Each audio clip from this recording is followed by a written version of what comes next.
小朋友着衫咧有兩個原因，第一個咧就可以保暖，唔好凍親；第二咧着外套嘅第二個作用咧係保護身體，唔好俾細菌感染。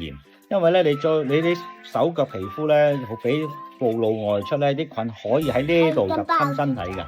咁如果嗰啲菌走上去身上黏上去咧，如果你有外套咧，佢都係可以有嘅防護衣咁喺出邊攔截咗先。如果冇嘅話咧，佢就咁直入口鼻咧，就會出現發炎同埋病。所以有時見到嘴都紅晒，係咪都可以繼續着衫咧？俾我睇睇條脷仔先。開始雙眼皮啦，哦佢就開始就病嘅先。病嘅先遲咧，病嘅雙眼仔因為佢腫眼腫啊，我都係有咁嘅情況啊，眼腫。佢而家眼袋呢就腫咗少少喎。同埋皮膚都係呢啲又唔知算唔算濕疹，因為佢淨係單邊咯，成隻手臂都係咪啊？所以包咗凹啊。哦 ，OK， 單邊係咪？係啦，但係如果濕疹會唔會都係單邊？濕疹咧係兩側嘅對稱性發作，佢呢個咧係好明顯係凹損咗，咁係啦，佢有嘢刺激，有受到刺激引起嘅，佢有受刺激咧係唔同嘅。